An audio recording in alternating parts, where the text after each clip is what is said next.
আজ আমরা পড়ব ব্যঞ্জন ধ্বনি ও ব্যঞ্জন বর্ণ। আচ্ছা, আমরা তার মধ্যে কি কি বিষয় পড়ব?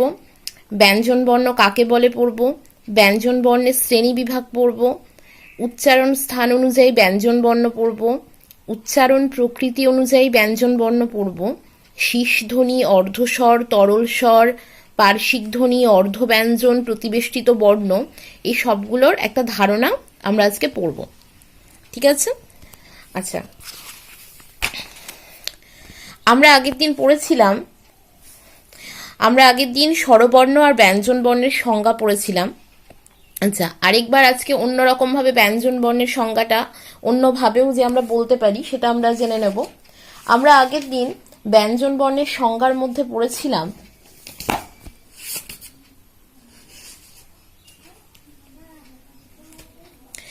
যে সকল বর্ণ স্বরবর্ণের সাহায্য ছাড়া মৌলিকভাবে বা স্বতন্ত্রভাবে উচ্চারিত হতে পারে না তাদের আমরা ব্যঞ্জন বর্ণ বলে থাকি।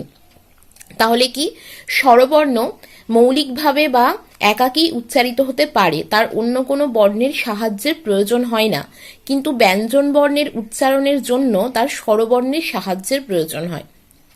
আচ্ছা, এটা গেল তাহলে কি ব্যঞ্জন বর্ণ কাকে বলে আমরা জেনে নিলাম। এবার আমরা দেখব যে ব্যঞ্জন বর্ণকে কটি ভাগে ভাগ করা যায়। ব্যঞ্জন বর্ণকে দুই ভাগে ভাগ করা যেতে পারে। একটা হচ্ছে উচ্চারণ স্থান অনুযায়ী ব্যঞ্জন বর্ণকে ভাগ করা যায়, আরেকটা হচ্ছে উচ্চারণ প্রকৃতি অনুযায়ী। অর্থাৎ উচ্চারণ স্থান মানে বাকযন্ত্রের কোথা থেকে ব্যঞ্জন বর্ণটার উৎপত্তি হচ্ছে সেই অনুযায়ী আমরা ব্যঞ্জন বর্ণকে ভাগ করব। আর অন্যদিকে উচ্চারণের সময় মানে উচ্চারণের ক্ষেত্রে তার বৈশিষ্ট্য কিরকম হচ্ছে ব্যঞ্জন বর্ণের সেই অনুযায়ী আমরা ব্যঞ্জন বর্ণের শ্রেণী বিভাগ করব। আচ্ছা, প্রথমে আমরা উচ্চারণ স্থান অনুযায়ী ব্যঞ্জন বর্ণ দেখব। উচ্চারণ স্থান অনুযায়ী ব্যঞ্জন বর্ণকে কয়েকটা শ্রেণীতে ভাগ করা যায়। প্রথমে যাচ্ছে কণ্ঠবর্ণ। কণ্ঠবর্ণ হচ্ছে যে জিভের পেছন দিক যে আমাদের কোমল তালু আছে সেই তালুতে ঠেকিয়ে যে ব্যঞ্জন বর্ণগুলো উচ্চারিত হয়, অর্থাৎ কি কণ্ঠের পেছন দিকে যে কণ্ঠের পেছন দিকে যখন জিভ স্পর্শ করে যে বর্ণগুলি উচ্চারিত হচ্ছে তাদের আমরা বলবো কণ্ঠবর্ণ। এইরকম বর্ণগুলি হলো ক, খ, গ, ঘ, ঙ। আর এরপর হচ্ছে তালব্য বর্ণ, অর্থাৎ জিভের প্রসারিত যে সামনের অংশ সেটা কঠিন তালুতে ছুঁয়ে যে সমস্ত বর্ণগুলো উচ্চারিত হয়। ঠিক আছে, তোমরা উচ্চারণ করার সময় দেখবে যে সমস্ত বর্ণগুলো উচ্চারণ করার সময় জিভের যে সামনের অংশটা সেটা কঠিন তালুতে স্পর্শ করছে তাদের আমরা বলবো তালব্য বর্ণ। এগুলো হচ্ছে চ, ছ, বর্গীয় জ, ঝ, ইয়, অন্তর্জ, অন্তস্থ অ, তালবস্য। ঠিক আছে, তাহলে কি চ, ছ, বর্গীয় জ, ঝ, ইয়, অন্তর্জ, অন্তস্থ অ, তালবস্য এইগুলি উচ্চারণের সময় আমাদের জিভের সামনের দিকের অংশ আমাদের কঠিন তালুতে স্পর্শ করে যায়, সেই কারণেই এগুলিকে আমরা বলবো তালব্য বর্ণ। এরপর আসি মূর্ধন্য বর্ণের কথায়।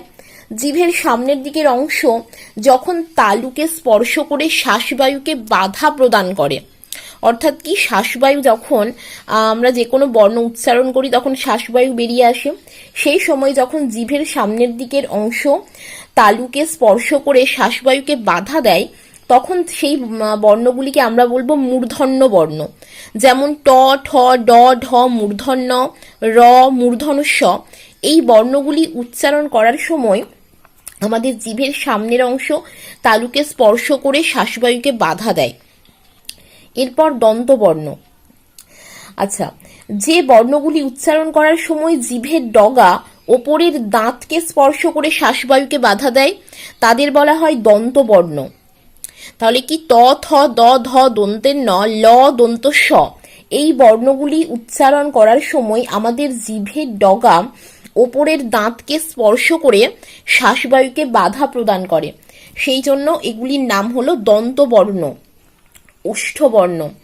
দুটি ঠোঁট বন্ধ করে, অর্থাৎ কি ওষ্ঠ এবং অধর পরস্পরকে স্পর্শ করে ভেতরের শ্বাসবায়ুকে আটকে রাখার পর ঠোঁট দুটো সামান্য খুলে আমরা যে বর্ণগুলি উচ্চারণ করি তাদের বলা হয় ওষ্ঠবর্ণ।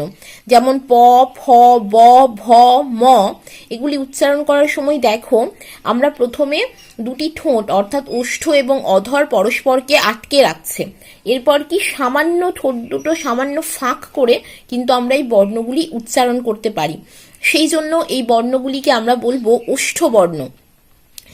এরপর আসি দন্তমূলীয় বর্ণ। আচ্ছা, জিভের ডগা দন্তমূলকে স্পর্শ করে শ্বাসবায়ুকে বাধা দিলে যে বর্ণ উচ্চারিত হয় তাকে বলা হয় দন্তমূলীয় বর্ণ।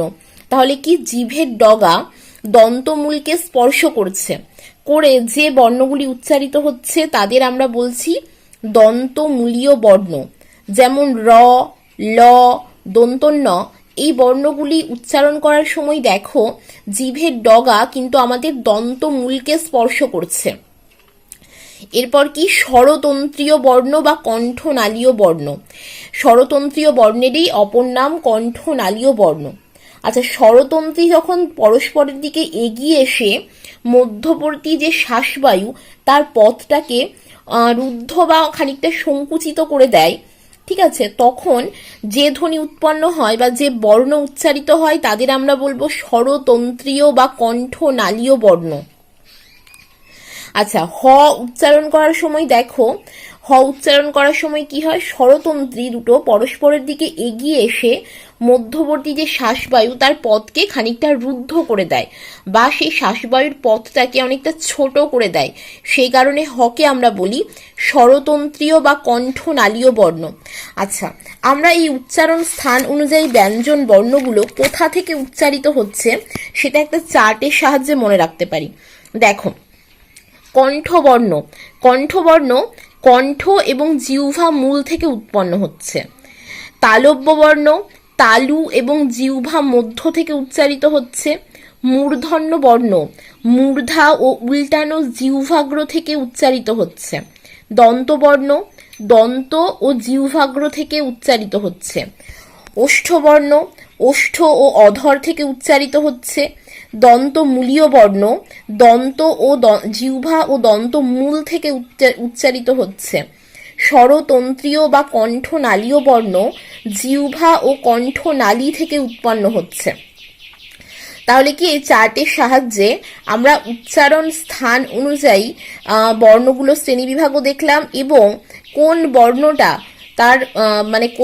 তার উচ্চারণ স্থানটা কোথা থেকে উৎপন্ন হচ্ছে সেটাও আমরা দেখতে পেলাম এবং এইভাবে আমরা চার্টের সাহায্যে এই ব্যাপারটা মনে রাখব।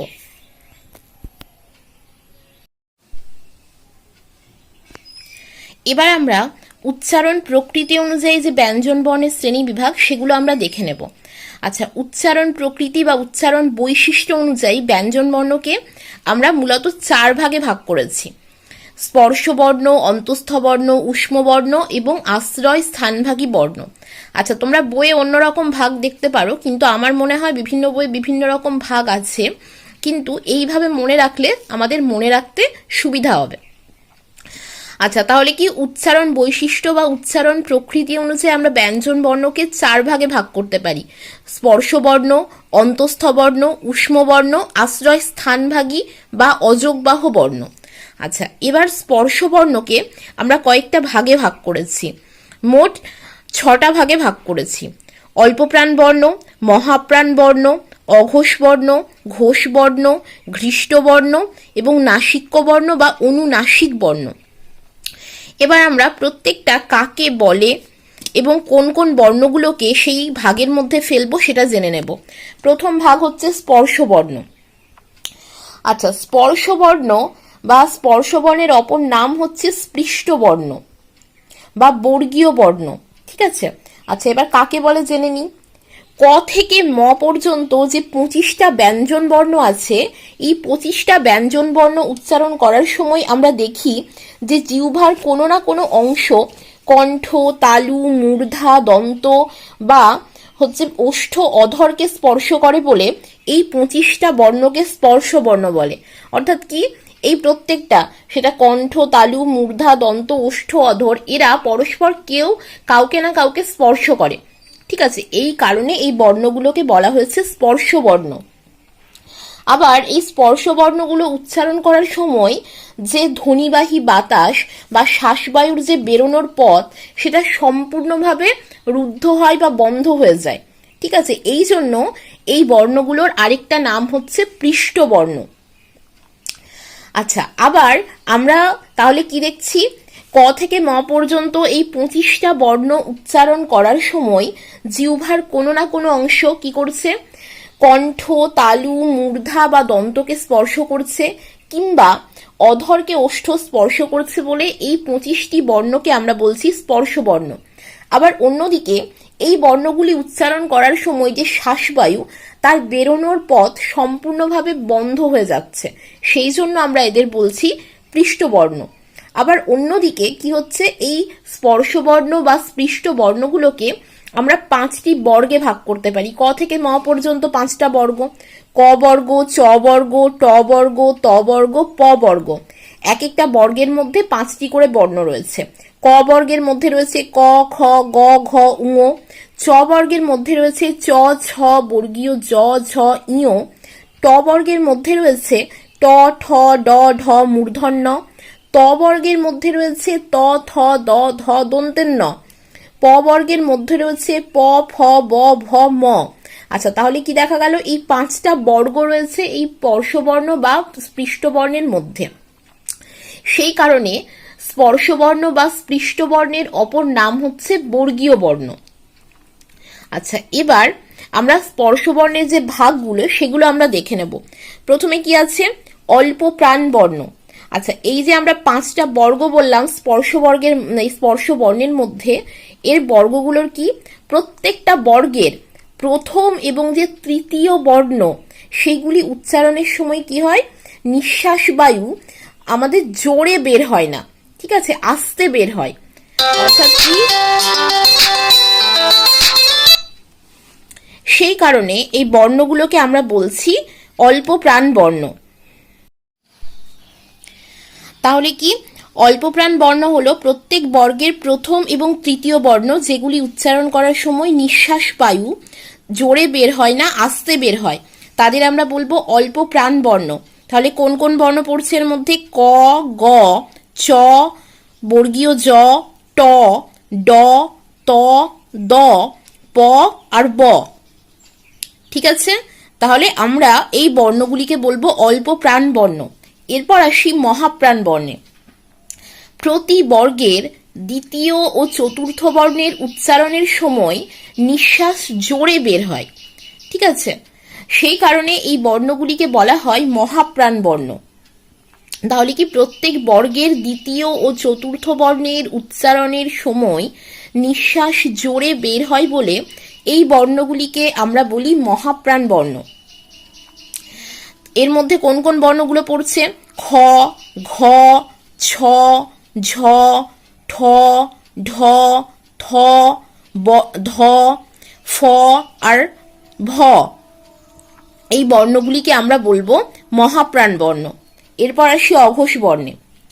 প্রত্যেক বর্গের প্রথম ও দ্বিতীয় বর্ণের উচ্চারণের সময় কণ্ঠস্থ স্বরতন্ত্রীর কম্পন হয় না, তার জন্য কি হয়, কণ্ঠস্বর আমাদের মৃদু থাকে, সেই কারণে এই বর্ণগুলিকে বলা হয় অঘোষ বর্ণ।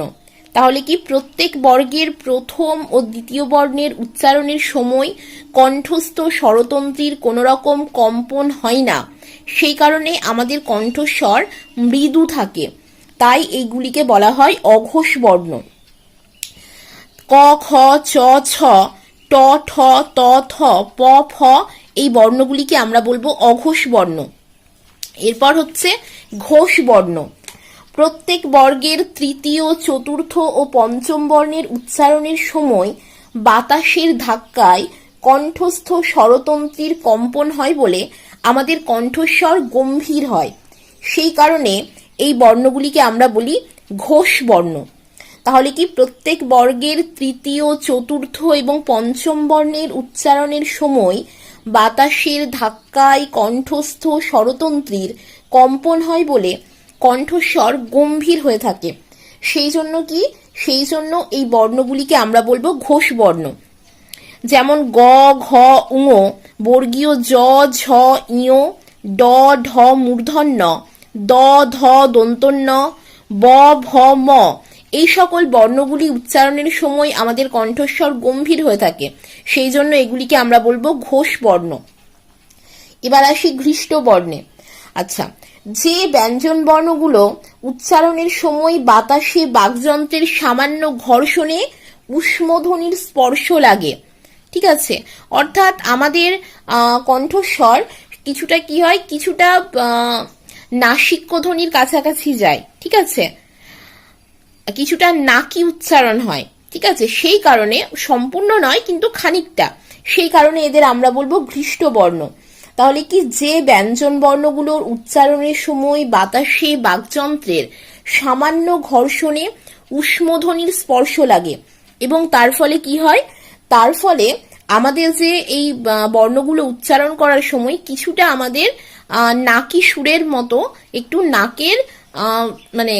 নাকের সাহায্য নিতে হয়।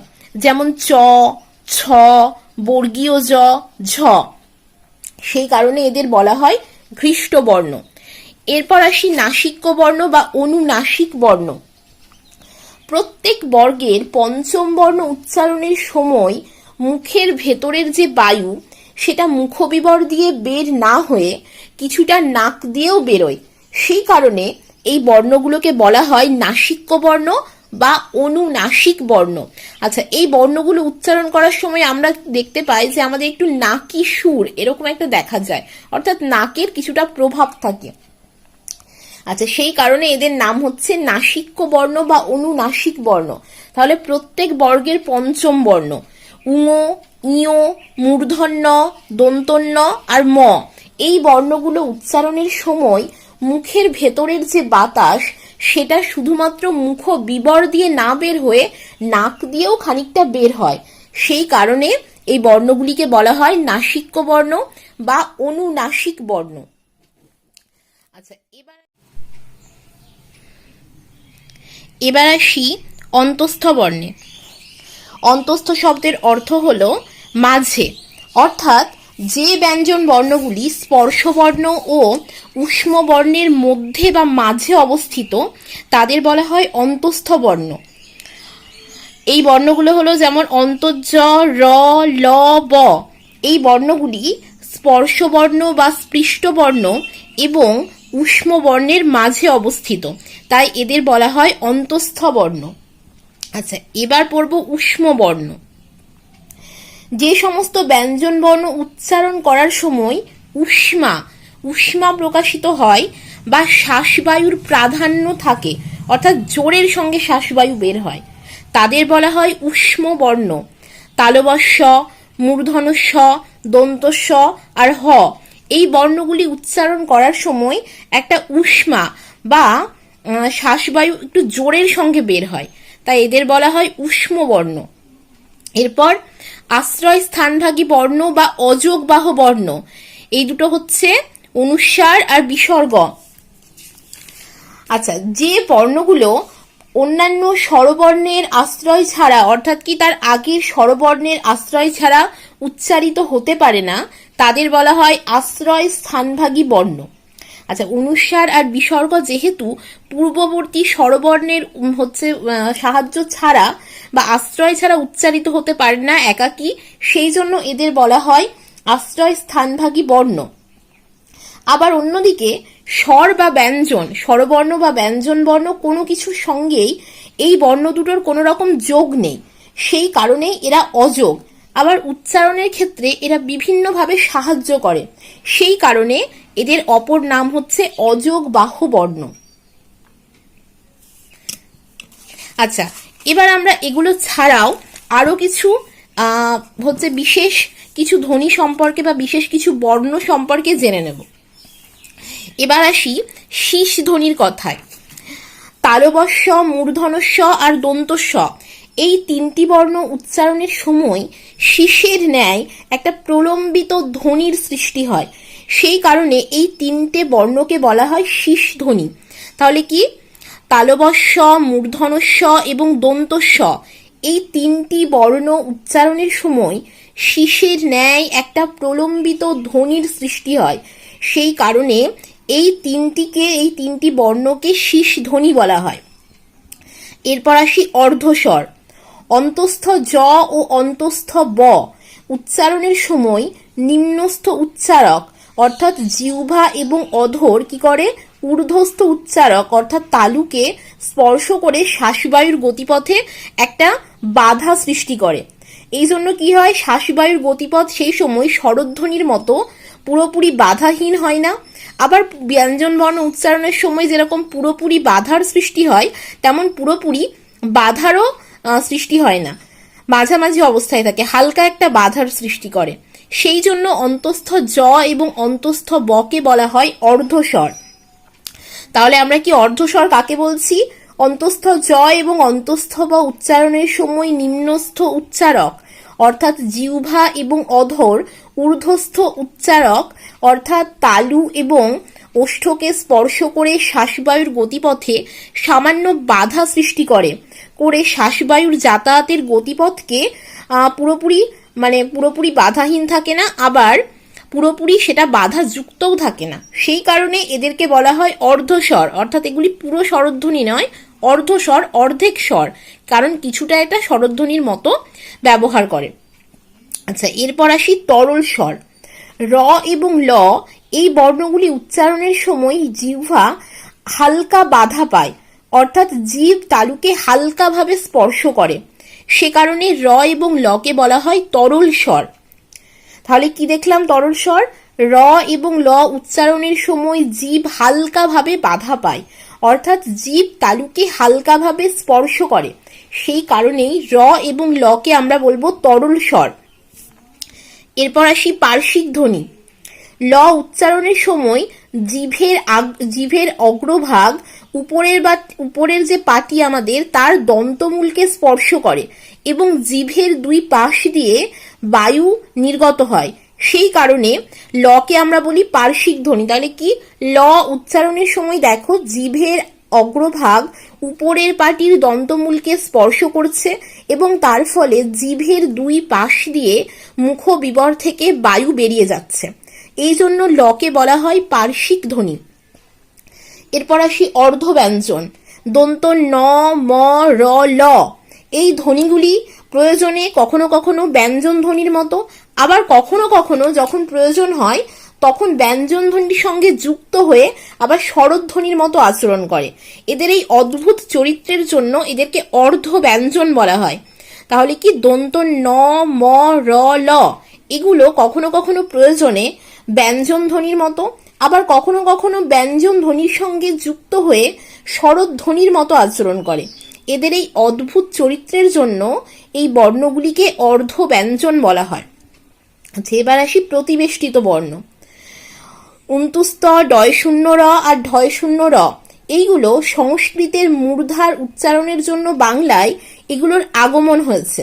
ঠিক আছে, এগুলো বাংলা বর্ণমালার নিজস্ব বর্ণ নয়, সেই কারণে এদের বলা হয় প্রতিবেষ্টিত বর্ণ।